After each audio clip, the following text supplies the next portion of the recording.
Wapendwa katika Kristo, karibuni tena katika siku yetu ya leo, siku ya pili, ambapo tunaendelea na semina yetu.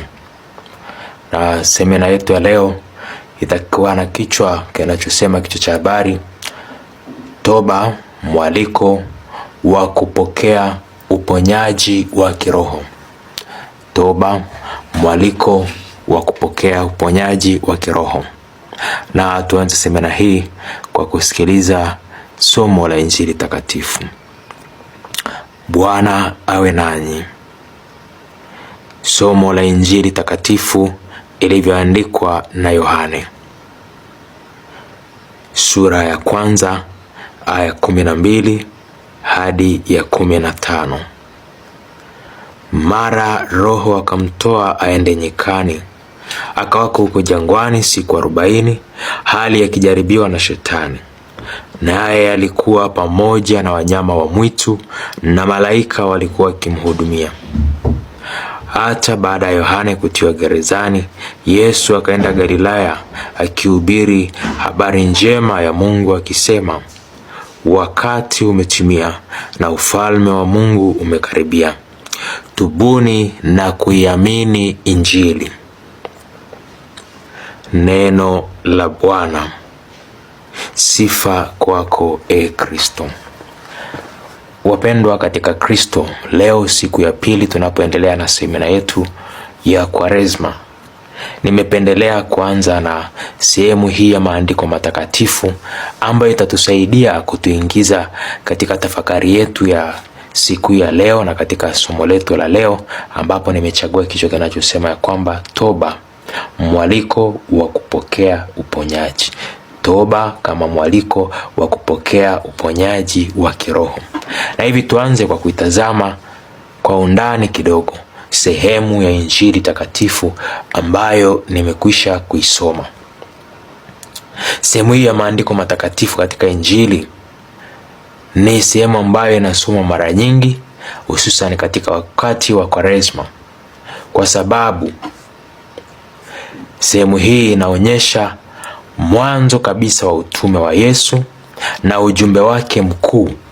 Yaani Kristo alipoanza huduma yake, ujumbe wake wa kwanza ulikuwa ni habari ya toba, kwamba atubuni, lakini pia na kuiamini habari njema.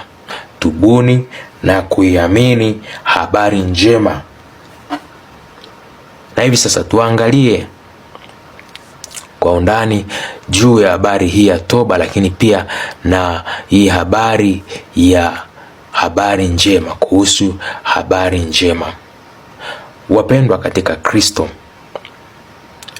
Yesu alipoanza utume wake huu na kuanza kutangaza habari ya toba na kuhusu kuiamini habari njema, cha kwanza kabisa Yesu alianzia jangwani.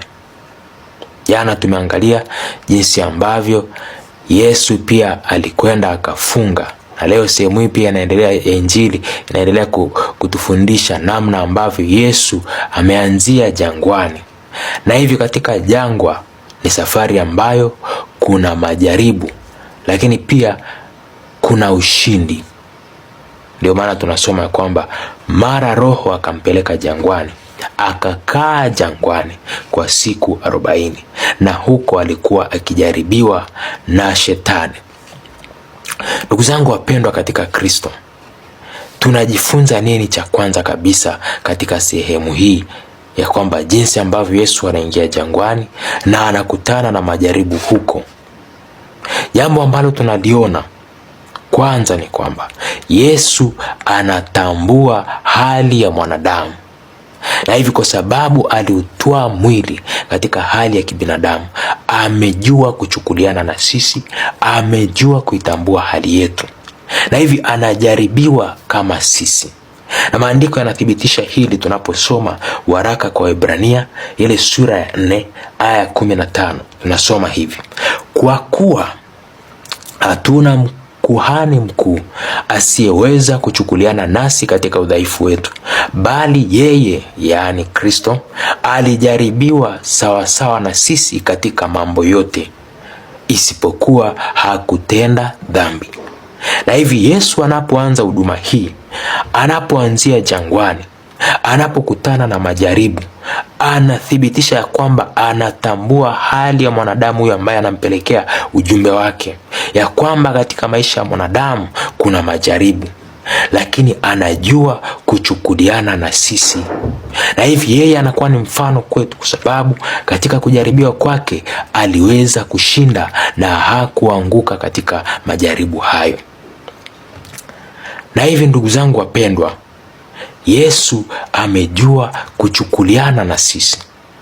Amejua ya kwamba mwanadamu huyu aliye dhaifu anahitaji mtu wa kumsogeza, anahitaji nguvu ya kumsogeza. Anatambua hali yetu, kama ndivyo sema ya kwamba katika maandiko matakatifu sehemu ya Ibrania kwamba kwa kuwa hatuna kuhani mkuu asiyeweza kuchukuliana nasi katika udhaifu wetu, bali yeye Kristo alijaribiwa sawasawa na sisi katika mambo yote bila kutenda dhambi. Kristo alisimama, Kristo alidumu. Na hivi hii kwa yenyewe ni habari njema ya kwamba tunapopita katika magumu, ya kwamba tunapopita katika majaribu, tumtazame Kristo, kwa sababu yeye anaelewa mapambano yetu ya kiroho, anaelewa changamoto zetu za kiroho, anaelewa ya kwamba tunahitaji msaada wake, anaelewa ya kwamba tunahitaji neema yake. Na hivi naye pia alikuwa na hizi siku 40 huko jangwani, hizi ambazo tuliziona jana ya kwamba siku 40 ni ishara ya utakaso, ni siku ambazo zinatukumbusha kwa habari ya kujitakasa, zinatukumbusha kwa habari ya kujiandaa, kama vile ambavyo Musa tulimuona alikaa jangwani, alikaa mlimani siku 40, kile kitabu cha Kutoka sura 24 aya 18. Lakini vile ambavyo pia Elia alitembea kwa siku 40, kitabu cha kwanza cha Wafalme sura ya 19 aya 8. Lakini pia Waisraeli nao walikaa jangwani kwa miaka 40 wakisafiri. Na hivi sasa katika kipindi hiki cha Kwaresma ni kipindi hicho cha siku 40 ambapo ni safari ya utakaso wa ndani. Na hivi Yesu anakuwa kwetu ni mfano. Anaanza kwetu kama mfano wa kudumu katika jangwa kwa siku 40, ambako huko alikuwa akijaribiwa, alikuwa pia akiomba. Lakini basi katika hayo yote yeye ameweza kuchukuliana nasi, kwa sababu ni mfano kwetu wa ushindi, ni mfano kwetu wa kushinda dhambi, ni mfano kwetu wa kushinda majaribu. Na hivi ndugu zangu wapendwa, Yesu anatupa habari njema ya ushindi dhidi ya shetani, kwamba katika siku zote 40 katika kujaribiwa Yesu alikuwa ni mshindi. Yesu alianza utume wake kwa ushindi, na hivi inatimiza jambo hili, latimiza unabii wa ushindi dhidi ya yule muovu. Tunasoma katika maandiko matakatifu, waraka wa kwanza wa Yohane sura ya 3 aya 8, ya kwamba kwa kusudi hili mwana wa Mungu alidhihirishwa ili azivunje kazi za Ibilisi. Kwa hiyo Yesu anakuwa na analeta habari njema ya kwetu ya kwamba yeye ni mshindi dhidi ya shetani, ni mshindi dhidi ya hila zote za adui. Kwa nini? Kwa sababu kusudi la kuja kwake ni ili tu kwamba azivunje kazi za Ibilisi. Na hivi injili hii inatupa mkazo huo wa habari njema ambayo ametuletea, ushindi dhidi ya shetani. Na hivyo tangu mwanzo Yesu anatuletea habari njema ya ushindi na ukombozi. Yesu anatuletea habari njema ya ushindi na ya ukombozi. Lakini pia habari njema ambayo nyingine Kristo anatuletea ni habari ya ukweli, ya kwamba ndugu zangu wapendwa, kabla ya ujio wa Kristo mwanadamu alihangaika sana katika kutafuta ukweli. Na hivi Kristo anapokuja kwetu, yeye ndiye ukweli wenyewe. Na hivi kwa ujio wake anatupa habari hiyo njema. Tusihangaike popote katika kwenda kutafuta ukweli, bali tumtazame Kristo, ya kwamba yeye ndiye ukweli. Lakini anapotuletea habari njema, analeta habari ya tumaini, habari njema ya tumaini, kwamba mapito ya mwanadamu na mahangaiko yake ya kuwa mwema mara nyingi alishindwa. Mwanadamu alipokuwa akijitahidi kuwa mwema, wa kutoa sadaka mbalimbali na kafara mbalimbali, bado alikuwa akishindwa, bado alikuwa akianguka, bado alikuwa akimwasi Mungu. Lakini sasa Kristo anatuletea habari njema ya tumaini kwamba kwake kuna ushindi dhidi ya majaribu, kuna ushindi dhidi ya dhambi, kuna ushindi dhidi ya kila aina ya magumu kwenye maisha.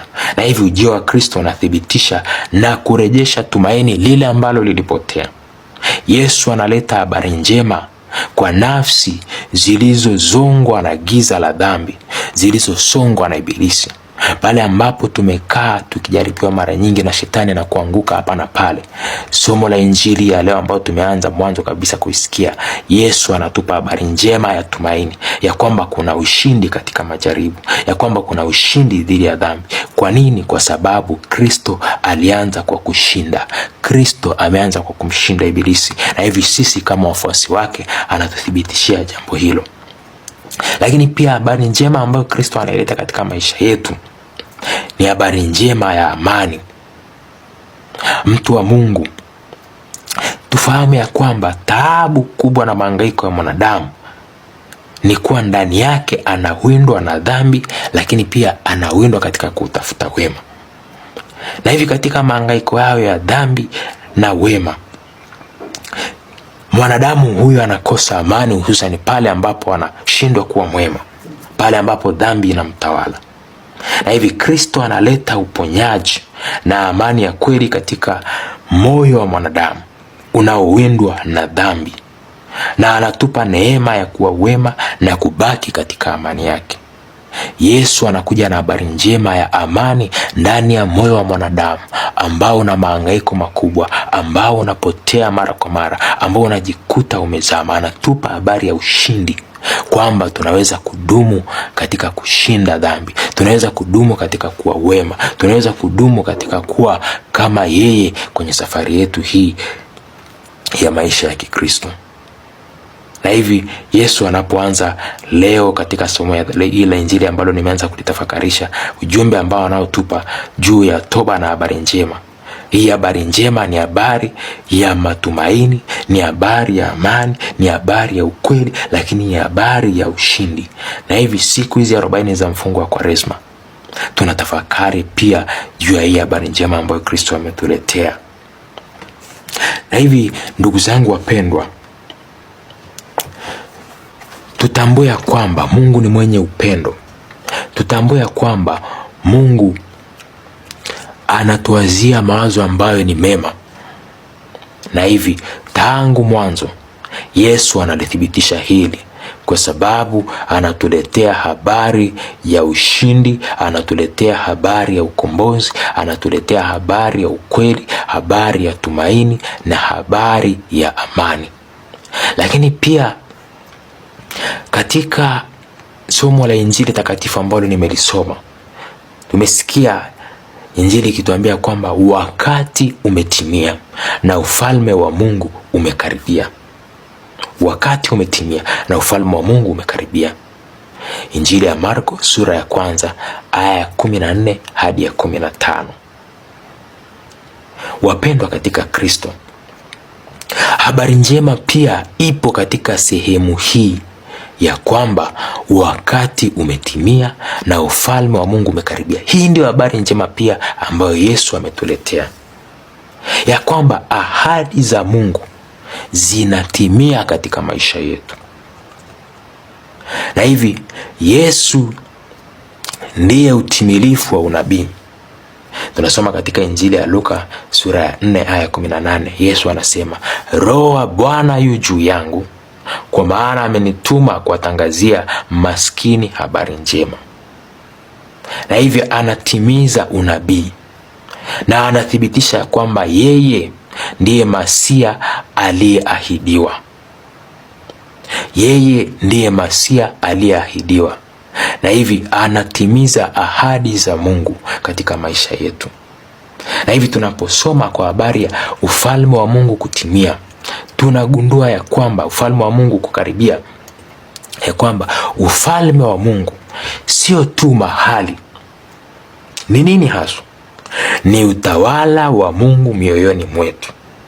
Katika mahangaiko yote ya mwanadamu kuwa mwema, katika mahangaiko ya mwanadamu kupambana na majaribu, kupambana na dhambi, Yesu anatuthibitishia kwamba ufalme wake sasa umekaribia. Ni habari njema ambayo anatuambia ahadi zake zimetimia, lakini pia ufalme wake umekaribia. Na hivi ufalme wake si tu mahali. Ufalme wa Mungu sio habari ya mahali fulani, lakini ni utawala wa Mungu mioyoni mwetu. Na ndio maana anasema katika Injili takatifu, ninanukuu, Injili ya Luka sura ya 17 aya 21. Yesu anasema ya kwamba ufalme wa Mungu uko ndani yenu, ufalme wa Mungu uko katikati yenu. Na hivi haupo mbali, upo katikati yetu, upo pamoja na sisi. Kristo yupo pamoja na sisi, amekuja kwa ajili yetu, amekuja akae pamoja na sisi, amekuja atembee pamoja na sisi.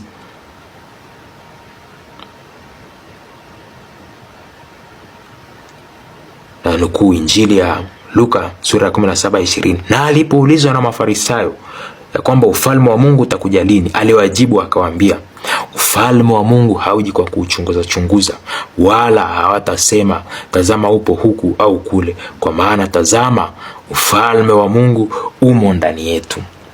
Ufalme wa Mungu umo katikati yetu. Na hivi Kristo anatuthibitishia kwamba utawala wa Mungu tayari upo katikati yetu, na hii ni habari njema. Na hivi Mungu anataka kutawala maisha yetu kwa upendo mkubwa na wala sio kwa hofu.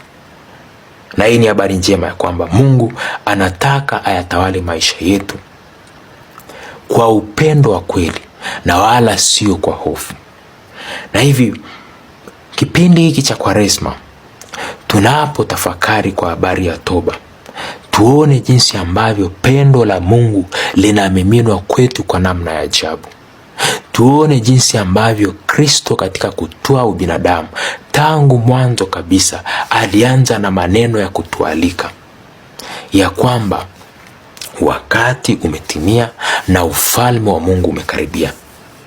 Tubuni na kuiamini Injili, tubuni na kuiamini habari njema. Ametuletea habari njema, habari ya ushindi, habari ya kushinda dhambi. Lakini pia anatualika tuweze kutubu, anatualika tuweze kumkaribia yeye. Ametuletea ufalme wake katikati ya maisha yetu, ufalme ambao ni utawala wa Mungu mioyoni mwetu. Amethibitisha ahadi zake katikati ya maisha yetu, na hivi sasa anatualika tuweze kutubu na kumwamini yeye. Ndugu zangu wapendwa katika Kristo, somo ambalo nimelichagua linatueleza kwa habari ya toba. Nimechagua kichwa kinachosema ya kwamba toba, mwaliko wa kupokea uponyaji wa kiroho. Tuangalie sasa kuhusu hili neno kutubu, namna ambavyo linaweza likatuletea uponyaji wa kiroho katika maisha yetu. Neno toba, ndugu zangu katika Kristo, linatokana na neno metanoia. Maana yake ni kubadilisha mwelekeo wa maisha. Na hivi toba kama sehemu ya uponyaji wa roho zetu, toba kama mwaliko wa kupokea uponyaji katika roho, kwa nafasi ya kwanza kabisa, toba inaleta msamaha na uzima mpya. Toba inaleta msamaha na uzima mpya. Na hivi tunasoma katika kitabu cha Matendo ya Mitume sura ya 2 aya 38. Sehemu ya maandiko yanasema, tubuni basi mkabatizwe mpate ondoleo la dhambi zenu. Na hivi toba ikiwa ni njia ya uponyaji wa roho zetu, roho ambazo zimejeruhiwa na majeraha ya dhambi, inatuletea msamaha na uzima mpya ndani yetu.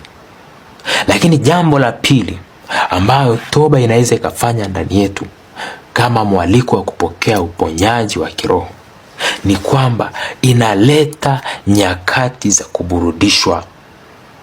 Tunasoma pia katika kitabu cha Matendo ya Mitume sura ya 3 aya 19. Neno la Mungu linasema, tubuni basi mrejee, ili dhambi zenu zifutwe, zipate kuja nyakati za kuburudishwa. Tubuni basi mrejee, ili dhambi zenu zifutwe, zipate kuja nyakati za kuburudishwa. Wapendwa katika Kristo, ni ukweli ya kwamba dhambi inaleta uharibifu ndani ya nafsi ya mwanadamu. Dhambi inaleta majeraha.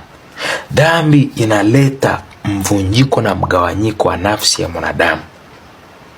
Na hivi kwa kupitia toba tunapata burudiko la ndani, tunapata amani ya moyo, kwa sababu miongoni mwa madhara ambayo dhambi inaweza ikaleta ndani yetu na kutujeruhi na kutusababishia kuugua kwa ndani ni kwamba tunapoteza amani ya ndani, kwa sababu tumejitenga na Mungu. Kwa sababu dhambi inatutenganisha na Mungu, inatuweka mbali na pendo la Mungu. Lakini pia dhambi inapunguza usikivu kwa sauti ya Mungu, inaleta ndani yetu hatia na aibu. Dhambi inavuruga uhusiano wa Mungu na mwanadamu, inaleta huzuni, inaleta hofu na upweke wa rohoni. Na hivi sasa toba ikiwa ni kama namna pekee ya kuleta uponyaji katika roho ya mwanadamu. Tunapoipokea kweli, zinakuja kwetu nyakati za kuburudishwa, zinakuja kwetu nyakati za kupata amani. Tunapata msamaha na uzima mpya ndani mwetu, kama nilivyokusha kunukuu katika hicho kitabu cha Matendo ya Mitume sura ya 3 aya 19, ya kwamba kwa toba tunapokea nyakati za kuburudishwa. Lakini pia kwa habari ya toba tunaambiwa kwamba toba sio hukumu, bali ni uponyaji wa kiroho. Mtu anapotubu sio swala tena la kuhukumiwa, ni swala la kupokelewa na Mungu, ni swala la kukaribishwa kuwa tena mtoto wa Mungu, ni swala la mwaliko wa kurejea na kuponywa, ili tuweze kuwa na ile hisi, tuweze kuwa na ile hali ya kujiona kwamba sisi ni watoto wapendwa wa Mungu. Na ndio maana Kristo alipoanza tu utume wake, alianza kwa maneno hayo, ufalme wa Mungu umekaribia, tubuni na kuiamini Injili. Ni mwaliko ambao ameanza nao wa kuturejesha kwake. Na mfano halisi ambao tunao, ndugu zangu wapendwa, ni katika Injili ya Luka ile sura ya 15 aya ya 11 hadi 24, ambapo tunamuona mwana mpotevu aliporudi kwa baba yake. Huyu mwana mpotevu alipokelewa kwa upendo, alikaribishwa kwa upendo, akaburudika baada ya kutangatanga na kula katika makombo ya nguruwe na kula katika dhiki kubwa na taabu kubwa, na hatimaye akakaribishwa tena. Na hivi toba sio hukumu, sio swala la hukumu, sio swala la kuona ya kwamba una hatia kubwa. Hapana, ni mwaliko wa kurejea kwa Mungu, ni kurudi nyumbani kwa Mungu, ni kurudi na kusikia ya kwamba wewe ni sehemu ya mwana mpendwa wa Mungu. Na hivi majeraha yale yote ambayo dhambi inatusababishia rohoni mwetu, majeraha yote ambayo dhambi imesababisha ndani ya nafsi ya mwanadamu, neno la Mungu linatuandika na kutukumbusha ya kwamba toba peke yake ndiyo ambayo inaweza ikaleta uponyaji wa kiroho. Toba ndiyo namna pekee ambayo inaweza ikatuletea uponyaji wa ndani. Na hivi sasa, ni namna gani tunaweza tukaupokea mwaliko wa Kristo wa kutubu ili tuweze kuponywa majeraha yetu ya kiroho katika kipindi hiki cha Kwaresma? Ndugu zangu wapendwa katika Kristo, ni kama nilipokusha kutangulia kusema katika somo letu la jana, ya kwamba katika kipindi hiki cha Kwaresma tunaupokea huu mwaliko wa Yesu, mwaliko wa toba kwa matendo haya. Kwanza kabisa, sala na kutafakari neno la Mungu. Mwaliko wa toba ya kweli tunaupokea kwa njia ya sala. Neno la Mungu linatuambia ya kwamba katika ule waraka wa Yakobo ile sura ya 4 aya 8, mkaribieni Mungu naye atawakaribia ninyi. Ndugu zangu wapendwa, tunamkaribia Mungu kwa namna gani? Kwa njia ya sala. Huyu ndiye ambaye anatukaribisha peke yake, hatuhukumu, bali anataka tuwe karibu na yeye. Anataka tupone, anataka amani iliyopotea kwa sababu ya dhambi iweze kurudi. Anataka furaha ambayo tumeipoteza tuweze tena kuipata. Tufurahie ufalme wake katika maisha yetu, tufurahie utawala wake katika maisha yetu, tufurahie ahadi zake katika maisha yetu. Na hivi njia ya kuturudisha ya kwanza ni kama hiyo ambayo tuliona jana, ya kwamba ni kwa sala na kulitafakari neno la Mungu. Tumkaribie yeye naye atatukaribia sisi. Lakini la pili ni ile ambalo pia tuliangalia jana, ambalo ni dai la Kwaresma, kufunga. Tunaposoma kitabu cha nabii Yoeli ile sura ya 2 ya 12, neno la Mungu linasema, lakini hata sasa asema Bwana, nirudieni mimi kwa mioyo yenu yote, kwa kufunga na kwa kulia. Ndugu zangu wapendwa, mwaliko huu wa toba katika kipindi hiki cha Kwaresma tunaupokea kwa kumrudia Mungu kwa toba ya kweli, kwa kufunga, Lakini pia namna nyingine ambayo tunaweza tukaipokea mwaliko huu wa Kristo ni kutubu kwa unyenyekevu.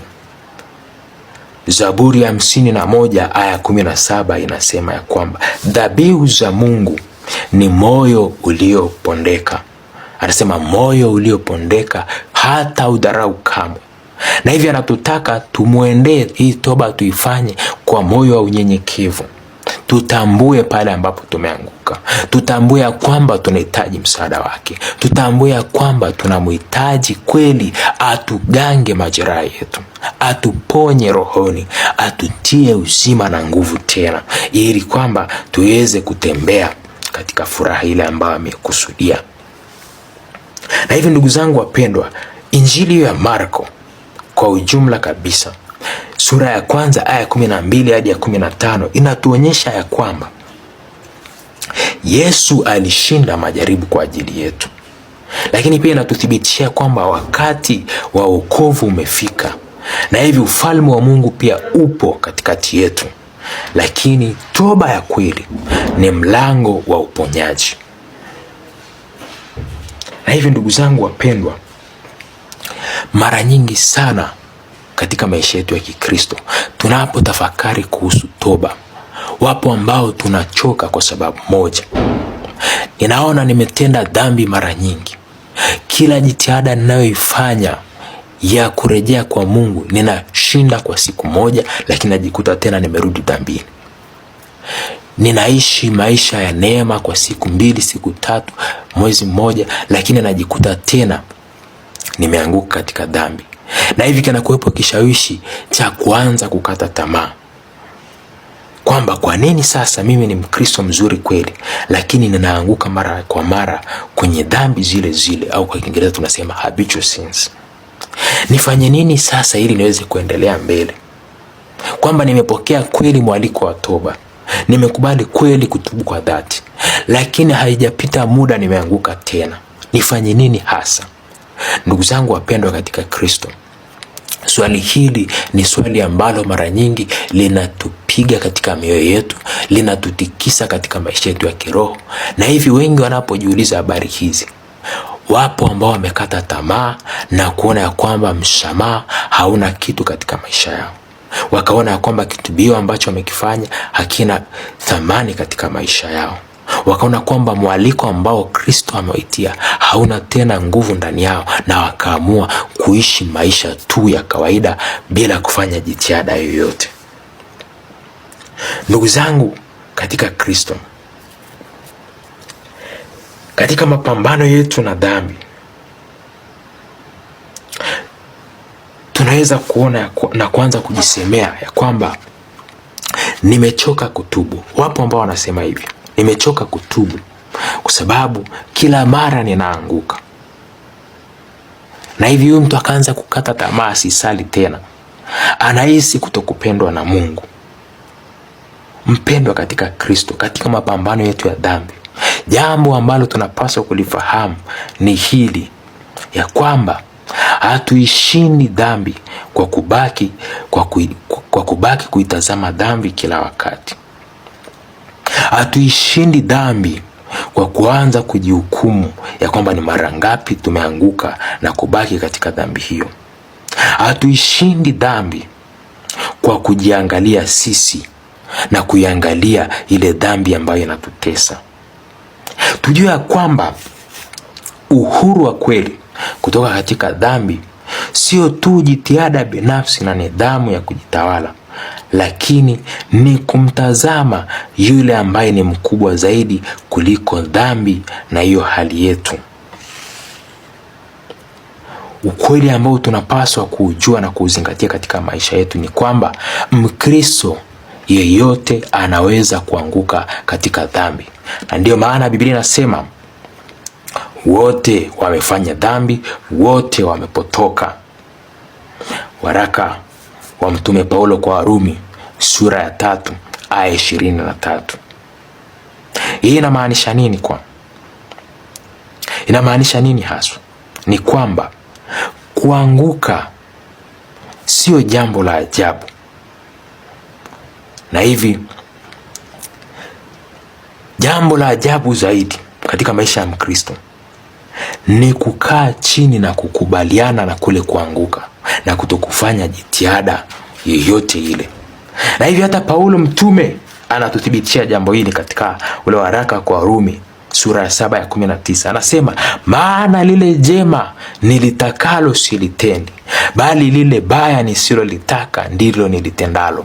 Katika mapambano ya Paulo ya kupambana na ubaya, katika mapambano yake ya kupambana na ile dhambi ambayo inamzinga, anasema anapojitahidi kutenda kile ambacho kilicho chema, anakuta hawezi kukitenda, ila kile ambacho ni kibaya ndicho hicho ambacho anakuta amekitenda.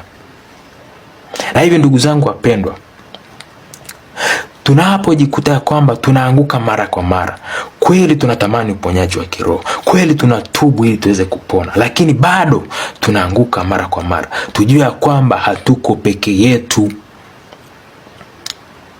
Tujue ya kwamba hatupo wenyewe katika mapambano haya. Tunaye ambaye ni mkubwa, tunaye ambaye ni Kristo, tunaye ambaye ni mshindi, tunaye ambaye ametuletea habari njema, ametupa habari njema ya ushindi, ameashinda majaribu. Na hivi yeye ndiye anayejua kuchukuliana nasi. Alijaribiwa kama sisi, lakini katika mambo yote dhambi haikumshinda kamwe. Na hivi ndugu zangu wapendwa, kumbe katika mahangaiko ya namna hiyo, ya kwamba ninatubu lakini bado ninaanguka, ya kwamba ninafanya toba ya kweli lakini baada ya siku kadhaa nimerudi pale pale, tujue ya kwamba tatizo kubwa sio dhambi.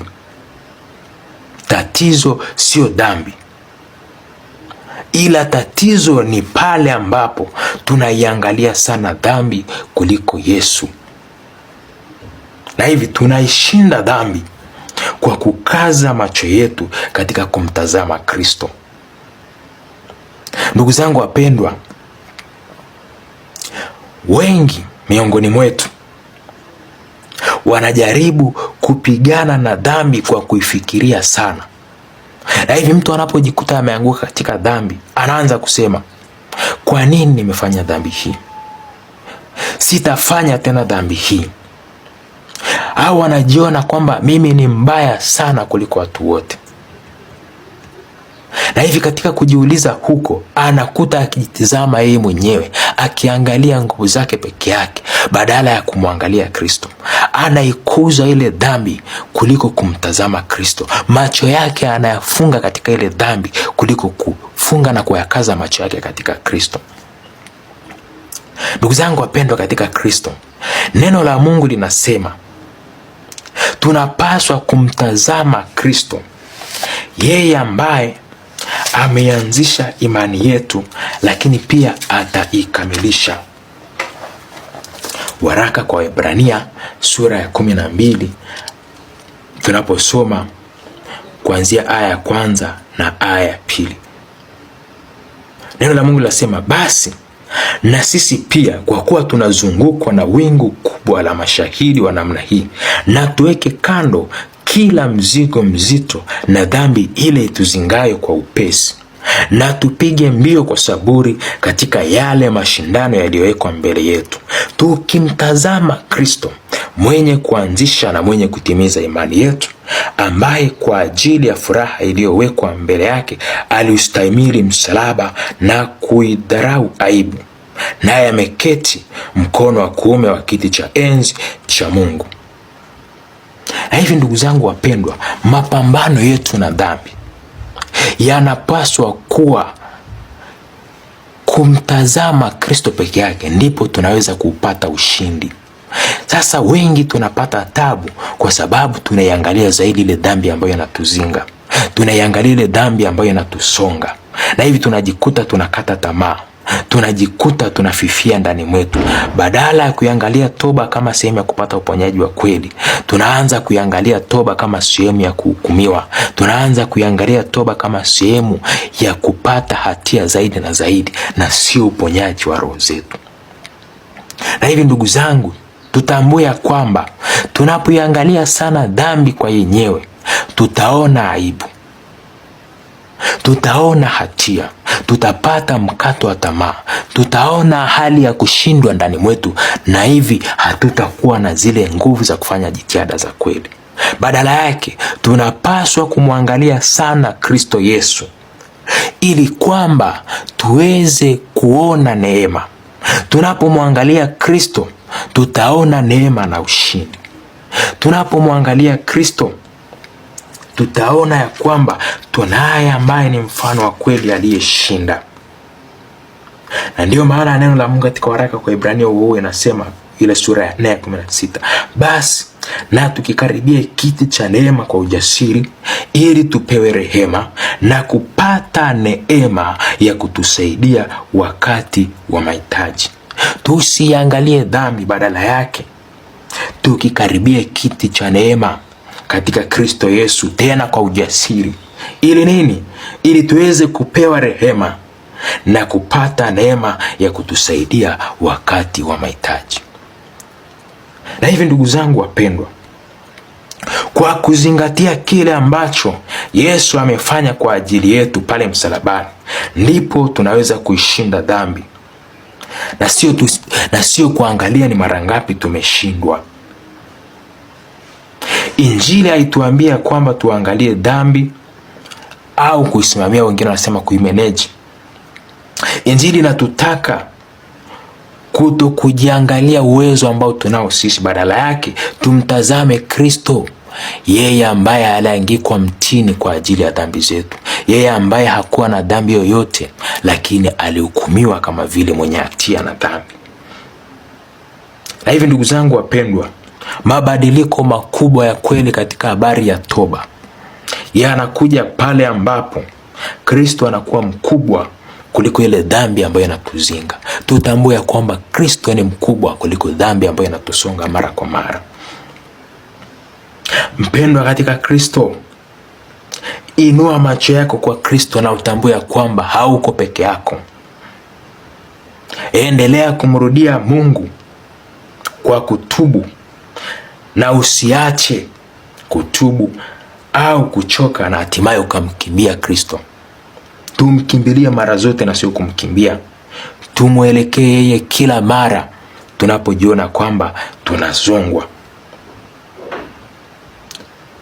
Tujitahidi mara zote kuendea mwanga, yaani Kristo, na hivi tumtazame yeye, kwa sababu yeye peke yake hajatuchoka. Na hivi kwa habari ya toba, tunapoitafakari toba kama namna ya kupokea uponyaji wa roho zetu kuhusu dhambi ambazo zinatuzinga mara kwa mara, dhambi za mazoea, zile ambazo zinatufanya tuanze kujiona hatuna thamani mbele za Mungu, tujue ya kwamba mwaliko wa Kristo anatutaka tumtazame yeye zaidi, anataka tumuone yeye zaidi. Na hivi kwa lugha rahisi kabisa, tutambue ya kwamba hatuwezi mapambano haya kwa nguvu zetu, kama vile ambavyo tunasoma katika Injili ya Yohane sura ya 15 aya 5 ya kwamba Yesu anasema, pasipo mimi ninyi hamwezi kufanya neno lolote. Na hivi tunapotambua ya kwamba sisi hatuwezi chochote, tutamtazama Kristo zaidi. Hatuwezi kwa nguvu zetu, tunahitaji msaada wa Yesu kila siku. Lakini pia tunapaswa kutambua ya kwamba pale ambapo tunaanguka, turudi haraka na wala tusimkimbie Kristo. Neno la Mungu linasema ya kwamba kama tukiziungama dhambi zetu, yeye ni mwaminifu na wa haki na hata atatuondolea dhambi zetu. Waraka wa kwanza wa Yohane sura ya kwanza aya 9. Na hivi tusiseme ya kwamba pale tunapoanguka mara kwa mara, tunapofanya toba na kuanguka, tunapofanya toba, tunapojuta na kujikuta tena tumeanguka, tunaungama na kuanguka, tusiseme ya kwamba sasa Mungu hatupendi au Mungu anipendi, au tusijisemea kwamba mimi sifai tena. Hapana, tusiseme namna hiyo. Badala yake turudi kwake mara moja. Lakini jambo jingine la kuzingatia ni kubadilisha focus. Mimi natafuta neno la Kiswahili rahisi. Kubadilisha ule mtazamo. Tunakiangalia kipi zaidi? Tunaitazama dhambi au tunamtazama Kristo?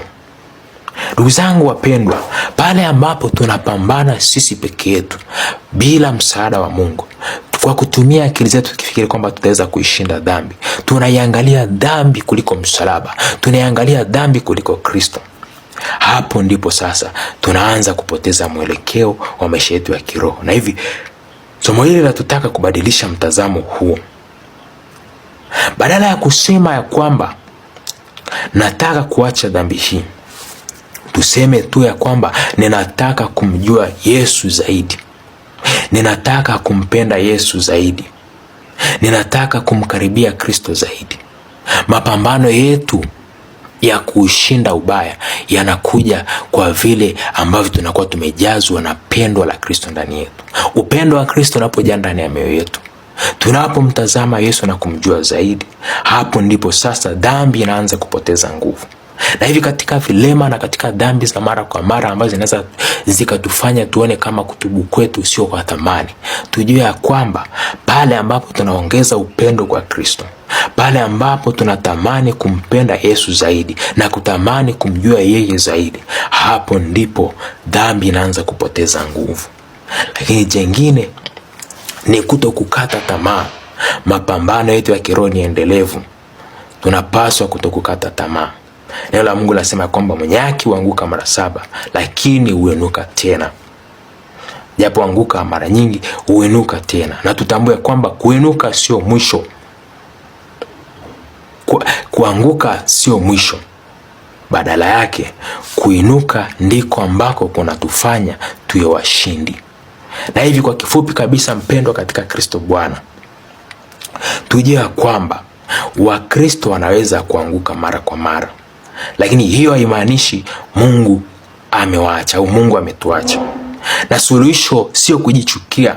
Suluhisho ni kumtazama Yesu Kristo. Tumtazame yeye zaidi kuliko kuangalia ile dhambi ambayo inatuangusha. Na hivi tujue kwamba dhambi hupungua au dhambi huishiwa nguvu pale ambapo upendo wa Kristo unazidi kuongezeka. Pale ambapo upendo wetu kwa Kristo unapozidi kuongezeka, ndivyo hivyo sasa ile dhambi inaendelea kupoteza nguvu na Yesu anaendelea kupata nafasi zaidi katika maisha yetu na kututawala.